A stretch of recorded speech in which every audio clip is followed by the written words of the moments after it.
रामटेक क्षेत्रामध्ये हल्लीमध्ये वाघांचा प्रकोप जास्त आलेला आहे. जंगल तोडून वाघ गावात शिरत आहेत आणि गावकऱ्यांना हल्ला करत आहेत. मागील कित्येक दिवसापासून हा प्रकार त्यांच्यासमोर येत आहेत.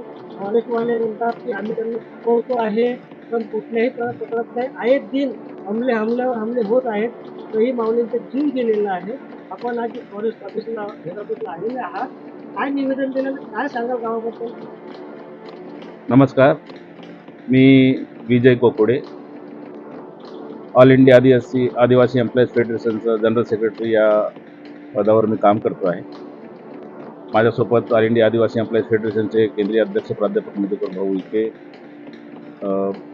माजी PSI सूर्यवंशी घोडापे, रमेशजी कुंबळे साहेब, श्रीकांतजी माळवी साहेब आणि काशीनाथजी कोकोडे, हे आम्ही सर्व लोक आणि इतरही लोक, आम्ही 25-30 लोक आज वन भवन इमारतीत, नवीन प्रशासकीय इमारतीत आम्ही या ठिकाणी मुख्य वन संरक्षक श्री लक्ष्मी मॅडमशी या संदर्भात ज्या काही धोका निर्माण झालेला आहे व्याघ्र प्रकल्पाच्या कोर झोनमध्ये, त्या संदर्भात सविस्तर आपल्याला ठोस उपाययोजना कसं करता येईल या संदर्भात आम्ही भेटायला गेलो होतो. खरं तर आज सावरा या गावात, सावरा तालुका रामटेक या ठिकाणी एक महिला शेतात शेंगा तोडण्याचं काम करायला गेली असताना त्या महिलेवर हल्ला करून त्याला जागीच मृत केला वाघाने, म्हणजे हत्या केली. त्यासोबतच 2 महिलांना घायल केलं. या प्रकारची घटना आम्हाला जेव्हा कळली, आम्ही या ठिकाणी संविधान चौकात युनिव्हर्सिटी कायदा 2026च्या संदर्भात आम्ही धरले आंदोलनात असताना आम्हाला ही गोष्ट माहिती मिळाली आणि त्याच्यासाठी त्याच माहिती मिळताच आम्ही या ठिकाणी वन भवनात येऊन मुख्य वन संरक्षकांची चर्चा केली. या देवलापार क्षेत्रात 2014 पासून जेव्हापासून व्याघ्र प्रकल्प तयार झालेला आहे, तेव्हापासून प्रत्येक महिना वाघांचा आणि इतर हिंस्र पशूंचा वावर वाढत आहे. आम्ही या संदर्भात अनेक निवेदनं दिली शासनाला. गावावर त्या ठिकाणी एक फुलझरी म्हणून गाव आहे, त्या गावाला उठवण्याचा प्रयत्न शासन करत आहे. त्या ठिकाणी गाव वसला नाही पाहिजे, माणसं राहिले नाही पाहिजे म्हणून त्यांना वीज देत नाही आहे. पाण्याची व्यवस्था त्या ठिकाणी केलेली नाही आहे, शिक्षणाची व्यवस्था नाही आहे. आम्ही परवाच्या दिवशी तिकडे फिरायला गेलो, अर्थातच त्या गावाची समस्या जाणून घ्यायला गेलो. त्यावेळी आम्हाला कळलं की 12वीला 70% पास होऊन एक मुलगी त्या ठिकाणी शिक्षणापासून वंचित आहे. कारण काय तर त्यांना बसेसची व्यवस्था नाही आणि कुठल्याच प्रकारची व्यवस्था, म्हणजे सर्व व्यवस्थेपासून वंचित ठेवून त्या गावांना पुनर्वसित करण्या, इकडे विस्थापन करण्याचं काम शासन त्या ठिकाणी करत आहे.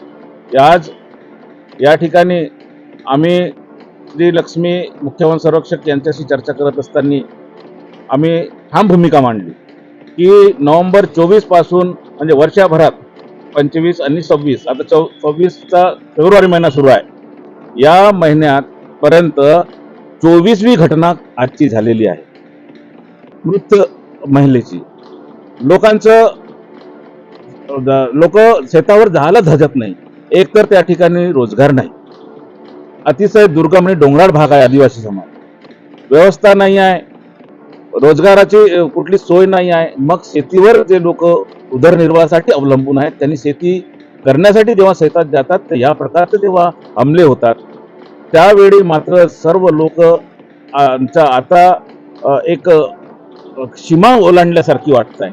कारण की आत्ताच एक अशोक उईके म्हणून महिन्याभराआधी एका माणसाचं, मौदी या गावातील माणसाने वाघाच्या हल्ल्याने ते मृत पावले. 15 दिवसाआधी रानडुक्करच्या हमल्यात याच गावातील, सावरा या गावातील सुरेश धुर्वे नावाचा व्यक्ती त्या ठिकाणी मृत पावला. काल ते विष्णू उईके आणि गुरुदेव वाडिवे यांच्यावर वाघाने हल्ला केला. म्हणजे आठवड्याभरापासून डिपार्टमेंटला माहिती आहे की या ठिकाणी वाघाचा वावर आहे.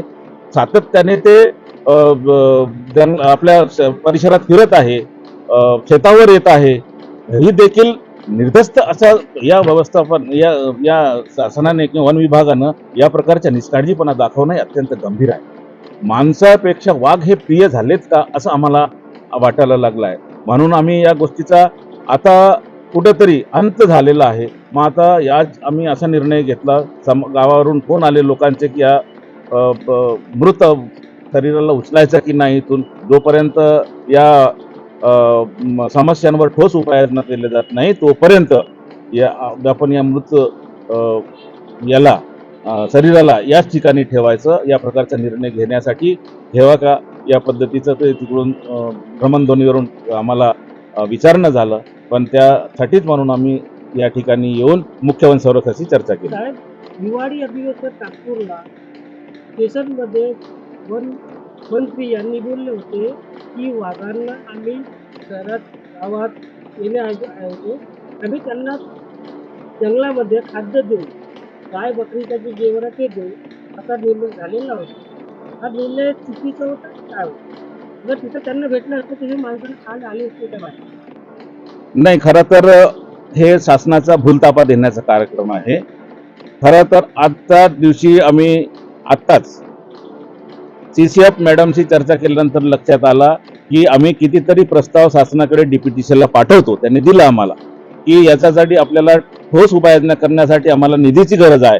हे प्रस्ताव त्यांनी आता आम्हाला दिलेला आहे की आम्ही मागितलेला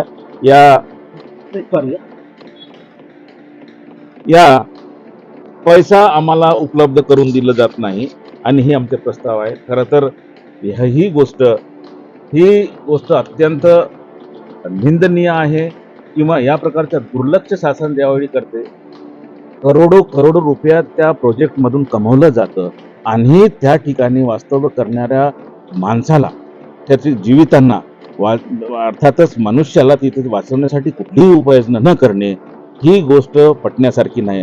हिवाळी अधिवेशनात जे काय झालंय, आम्ही आता गणेश नाईक मंत्री महोदयांशी या संदर्भात चर्चा करणार आणि आता बोलणार. मागच्या वेळी पण बोललो होतो.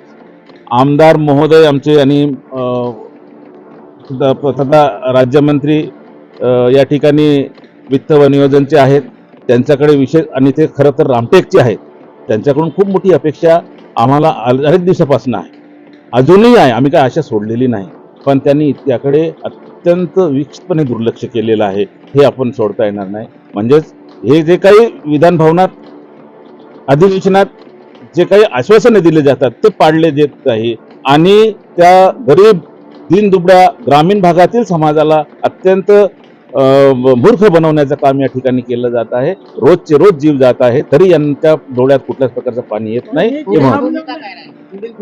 हे हमले जे वाद करून झालं, हे फॉरेस्टवाले काय त्याचं ऍक्शन काय अशी योजना करतात की ते आले नाही पाहिजे?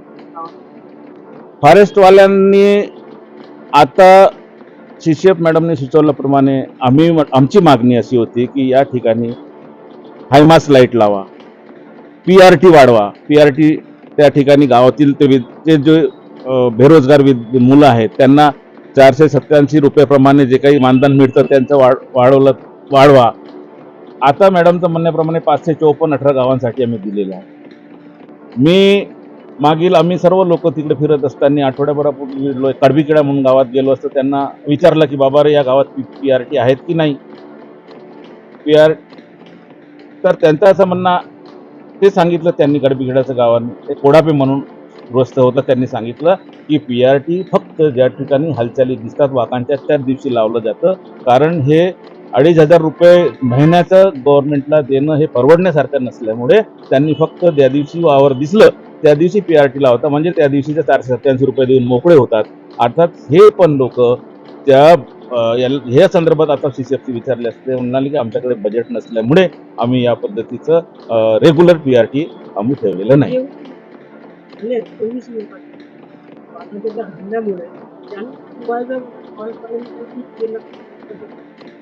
जेव्हा मृत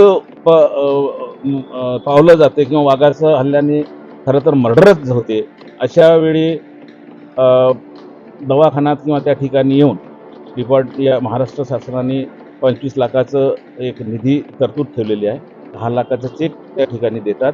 इतर पैसा मग कधीतरी FD मध्ये किंवा इथं वगैरे टाकून ते देण्याचं असं एक सध्याचं शासन निर्णय आहे आणि त्यानुसार कारवाई करीत जरी असतील तर आम्हाला या गोष्टीपेक्षा आम्ही महत्त्वाचं हे समजतो की जीव हे महत्त्वाचं आहे. जीवाचं रक्षण केलं पाहिजे. दुसरं की जर माणूस एक करता माणूस जात असेल त्या घरातला, तर त्याच्याऐवजी तुमच्या वन विभागात या समस्येमुळे किंवा तुमच्याद्वारे निर्माण केलेल्या व्यवस्थेमुळे जर माणूस जात असेल तर त्या मृत माणसाच्या ठिकाणी वन विभागाने तिथलं कुठलं तरी एक व्यक्ती, कुटुंबातील एक सदस्याला त्या ठिकाणी कायमस्वरूपीचं नोकरी दिली पाहिजे. या प्रकारची आमची एक मागणी आहे, जेणेकरून तो आपल्या कुटुंबाचा उदरनिर्वाह भविष्यात करेल. यानंतर आम्ही संपूर्ण समाज मागील आठवड्यात आम्ही सर्व गावांमध्ये ग्रामसभा घेतली. सर्व गावांच्या ग्रामसभाचे ठराव घेतले की याचा पूर्णतः बंदोबस्त करा. कुठल्याही प्रकारचा बंदोबस्त तुम्हाला करता येईल, तुमच्या लेवलला तुम्ही त्याचे सोर्सेस शोधा आणि तुम्ही ठरवा की अशा पद्धतीचं आम्ही हेच CCFची आता बोललो की CCF मॅडमची की तुम्हाला तुमचा एक आराखडा तयार करा.